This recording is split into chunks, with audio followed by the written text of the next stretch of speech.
like a Hellcat.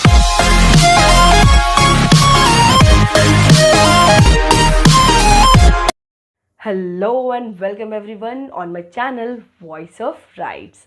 This is Gayatri Sharma.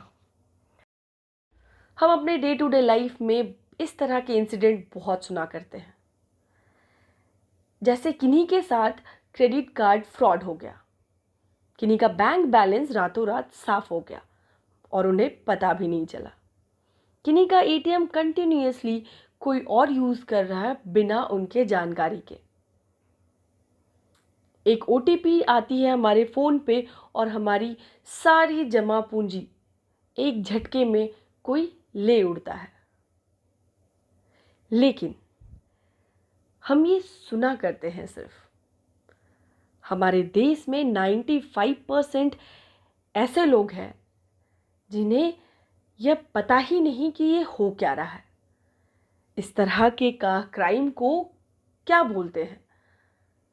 वो एक confusion में जी रहे हैं कि हम कहाँ कंप्लेन करें, क्या एविडेंस दें, क्या हमारे पैसे वापस आएंगे, क्या हम पुलिस की हेल्प ले सकते हैं, किस तरह के एविडेंस हमें प्रोवाइड कराने होंगे, कौन हमारा सपोर्ट करेगा। और वो इसी कन्फ्यूज़न में रहते हैं और वो इसी कन्फ्यूज़न में जीते हैं। तो आज का वीडियो हमारे इन्हीं सब प्रश्नों को एक साथ लेते हुए आप तक कुछ सटीक जानकारी पहुंचाने का एक प्रयास है। जी हाँ, हमारा आज का टॉपिक है साइबर क्राइम। साइबर क्राइम बहुत तरह के होते हैं। सबसे पहले तो हमें समझना होगा कि साइबर क्राइम होता क्या है। साइबर क्राइम वैसे क्राइम्स हैं जो वर्चुअल वर्ल्ड में होते हैं, उन चीज़ों के थ्रू होते हैं जो हमारे कंट्रोल में नहीं है, जैसे कि इंटरनेट। इंटरनेट आज के टाइम पे एक बहुत ही पावरफुल टूल है जिसके एडवांटेज भी हैं और डिसएडवांटेज भी। जैसे जैसे इंटरनेट यूज़र बढ़ रहे हैं, इंटरनेट से रिलेटेड साइबर क्राइम्स वो भी उतनी ही रफ्तार से आगे बढ़ रही हैं। तो सबसे पहले हम समझते हैं कि कितने प्रकार के साइबर क्राइम्स हो सकते हैं, क्या क्या उनकी कैटेगरीज हो सकती है। सबसे पहला है हमारा आइडेंटिटी थेफ्ट। अभी के टाइम में सबसे ज़्यादा होने वाला क्राइम आइडेंटिटी थेफ्ट है। अब आप सोच रहे हो कि इसमें क्या होता है। आइडेंटिटी थेफ्ट में वैसे पर्सन या यूज़र कह सकते हैं टारगेट होते हैं जो आमतौर पे अपना कैश का ट्रांजैक्शन या फिर बैंकिंग सर्विसेज जो लेते हैं वो ऑनलाइन लेते हैं। और इस थेफ्ट में पर्सन का सभी data like bank account number, credit card detail, internet banking detail, personal information, debit card, ये सारे सेंसिटिव इंफॉर्मेशन एक्सेस कर लिए जाते हैं। या आप यूँ कह सकते हैं कि उनकी आइडेंटिटी ऑनलाइन चोरी कर ली जाती है और फिर उन्हें दूसरे तरीके से उनके पैसे यूज़ किए जाते हैं। दूसरा है अनऑथराइज्ड कंप्यूटर एक्सेस। कभी कभी क्या होता है कि हम कुछ ऐसे वेबसाइट पे या कुछ ऐसे साइट पे या कुछ ऐसा लिंक ओपन कर देते हैं जिससे कुछ छोटा सा सॉफ्टवेयर हमारी कंप्यूटर या लैपटॉप के बैकग्राउंड में जाकर के इंस्टॉल हो जाता है और वो हमारे कंप्यूटर लैपटॉप के सारे डेटा का एक्सेस ऑटोमेटिकली उस पर्सन के पास चला जाता है, जिससे सम टाइम हमें फाइनेंशियल लॉस भी हो सकता है या सोशली इमेज जो हम बना के रखते हैं अपने सोसाइटी में उस पे भी बात आ सकती है। तीसरा है हमारा हैकिंग। हम सभी हैकिंग वर्ड से बहुत ज़्यादा फेमिलियर है। हैकिंग के बारे में मैं ज़्यादा नहीं बोलूँगी बिकॉज़ आप सभी को काफ़ी नॉलेज है हैकिंग के बारे में। अब हम आते हैं थेफ्ट पे। थेफ्ट है क्या? जनरली थेफ्ट के थ्रू कॉपीराइट लॉ का उल्लंघन किया जाता है, चाहे वो डाउनलोड म्यूज़िक हो, मूवीज़ हो, गेम हो, सॉफ्टवेयर हो, उसके ओरिजिनल वर्जन की जो भी पॉलिसी, जो भी टर्म्स होते हैं उसको ब्रीच करके पायरेटेड कॉपी मार्केट में डिस्ट्रीब्यूट कर दी जाती है। ये भी एक तरह का क्राइम है। Cyber stalking. साइबर स्टॉकिंग एक तरह का ऑनलाइन हैरेसमेंट है, चाहे वो मेल के थ्रू हो या मैसेज के थ्रू हो। स्टॉकर जनरली क्या करते हैं, वो मैसेज या मेल पे कुछ कुछ भेज करके हैरेस करते हैं। खास करके छोटे छोटे उम्र के बच्चे जिन्हें इंटरनेट का बहुत कम नॉलेज होता है, ये उनके शिकार होते हैं। और generally cyber stalking social media पे ज़्यादा होता है। गर्ल्स के लिए काफ़ी अनसेफ माना जाता है एंड फ्रीक्वेंटली उनके साथ होता है। तो ये कुछ साइबर क्राइम्स के प्रकार थे कि किस किस तरह के साइबर क्राइम्स जनरली हमारे साथ होते हैं। अब एक बहुत इंपॉर्टेंट बात, हमें साइबर क्राइम की कैटेगरीज को समझना होगा। जनरली साइबर क्राइम्स की 3 कैटेगरी है। First one is individual, second one is property and third one is government. Individual cases में क्या होते हैं कि साइबर स्टीलिंग होती है, ट्रैफिकिंग होती है, इस तरह के केसेस जो किसी एक पर्टिकुलर पर्सन के साथ पर्सनल लेवल पे होते हैं। अगर हम प्रॉपर्टी वाले कैटेगरीज की बात करें तो जिस तरह अगर कोई चोर हमारे घर आकर के हमारा सामान चोरी करके लेके चला जाता है, ठीक जब वर्चुअल वर्ल्ड में हमारा अपना डेटा कोई चोरी करके ले जाता है तो उसे प्रॉपर्टी वाले कैटेगरी में हम कैटेगराइज करेंगे। प्रॉपर्टी वाले कैटेगरी में जनरली आपका debit card, login data, bank detail, credit card detail, ये सब चोरी कर लिए जाते हैं। कभी कभी स्कैमिंग साइट बना करके भी लोगों को ठगा जाता है। कभी ईमेल के थ्रू कुछ मैलिशियस सॉफ्टवेयर आपको सेंड किया जाता है। कभी कुछ ऑफ़र दे करके आपको अपने तरफ खींचने के लिए आपको वो इनकरेज करते हैं कि आप ये लिंक खोलिए और आपको ये ऑफ़र मिलेगा, और हम फंस जाते हैं और हमारा लॉस होता है। तो प्रॉपर्टी वाले कैटेगरी में हम इस तरह के इंसिडेंट को रख सकते हैं। एंड थर्ड कैटेगरी हमारा गवर्नमेंट है। ये काफ़ी कम होता है, लेकिन जब होता है तो इसमें जनरली साइबर टेररिज्म साइट्स होते हैं, आपके गवर्नमेंट के वेबसाइट होते हैं, मिलिट्री वेबसाइट होते हैं, ऑफिशियल वेबसाइट को हैक कर लिया जाता है। ये जनरली किसी सरकार के अगेंस्ट उनकी छवि बिगाड़ने के लिए होती हैं, लेकिन बहुत आमतौर पे बहुत कम होती हैं। अब एक बहुत इम्पॉर्टेंट सवाल जो सबके मन में होता है, साइबर क्राइम में पुलिस क्या कर सकती है?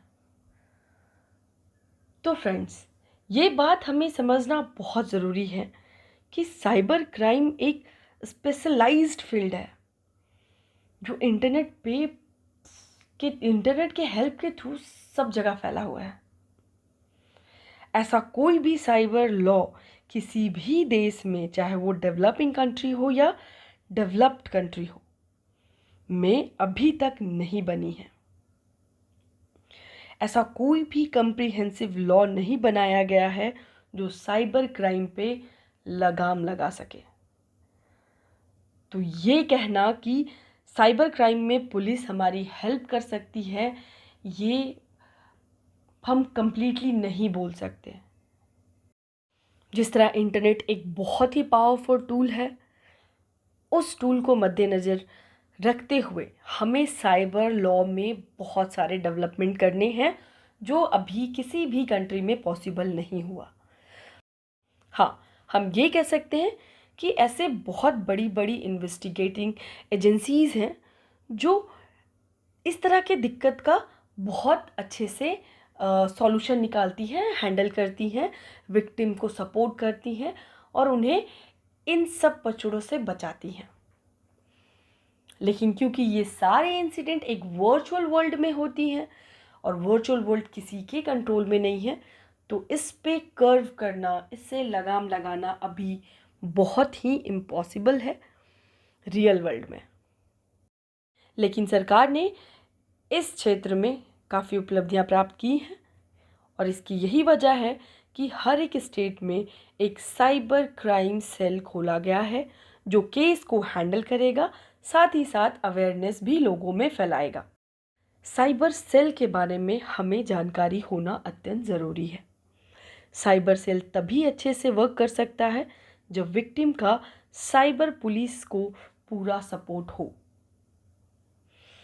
हर वो एविडेंस विक्टिम प्रोवाइड कराने के लिए रेडी हो जो इस तरह के केस को सॉल्व करने में हेल्पफुल साबित हो सकती है। जैसा कि मैंने वीडियो के स्टार्टिंग में ही बताया था, इंटरनेट यूज़र के बहुत ज़्यादा बढ़ जाने की वजह से इस तरह के क्राइम की जो रेट है, जो दर है, वो भी काफ़ी ज़्यादा बढ़ गई है। ये बात हमारी माइंड में काफ़ी क्लियर हो जाती है कि हम साइबर क्राइम को रोक नहीं सकते, लेकिन साइबर क्राइम से बचने के लिए हम कुछ कुछ प्रिकॉशन ज़रूर ले सकते हैं। और अगर इस तरह के केस किन्हीं के साथ हुई है, इस तरह की घटना किसी के साथ घटित हुई है, तो उस केस में उन्हें क्या क्या करना चाहिए। जो सबसे पहला स्टेप है वो है साइबर कंप्लेंट रजिस्टर्ड करना। साइबर कंप्लेंट रजिस्टर करने के लिए विक्टिम को एक रिटन कंप्लेंट अपने शहर के या अपने आसपास के जो भी डेडिकेटेड साइबर सेल है उसमें रजिस्टर्ड करनी होगी।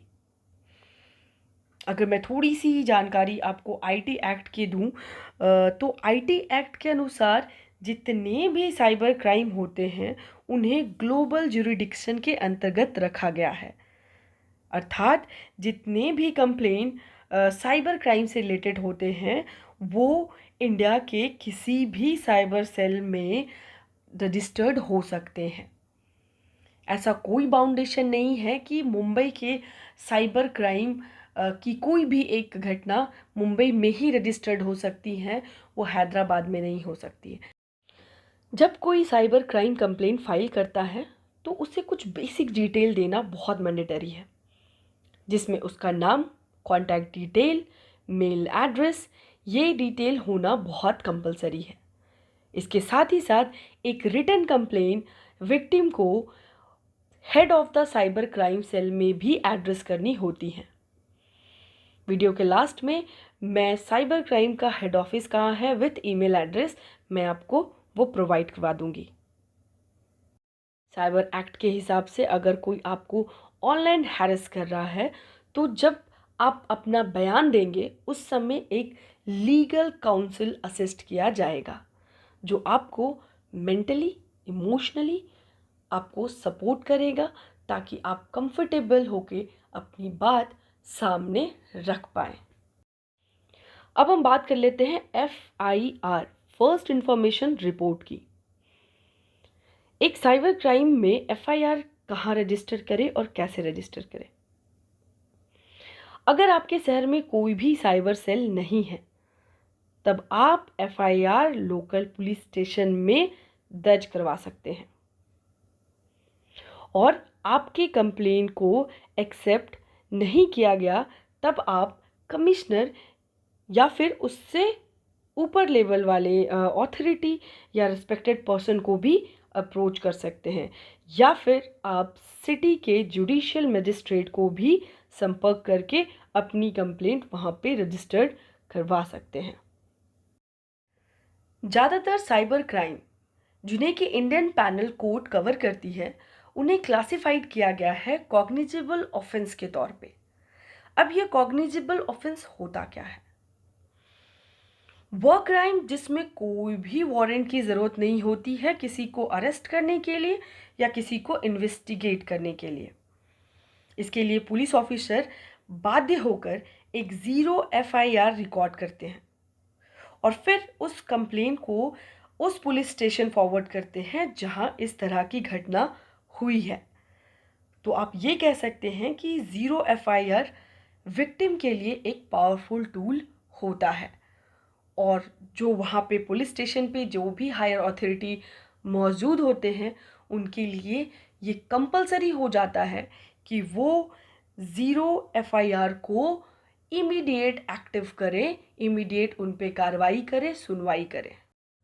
एक और छोटी सी जानकारी जो शायद हम सभी को मालूम होनी चाहिए, सेक्शन 154।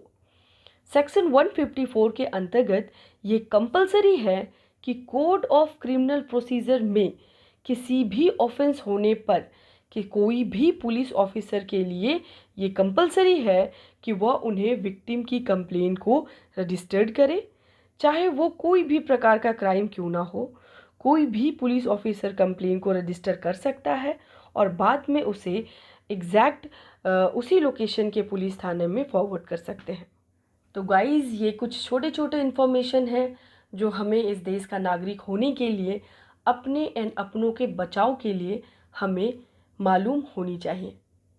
इस वीडियो को शेयर करें, सब्सक्राइब करें, और अगर आपको लगता है ये वीडियो हेल्पफुल हो सकती है किन्हीं के लिए तो काइंडली उन तक हमारा वीडियो शेयर कर दें।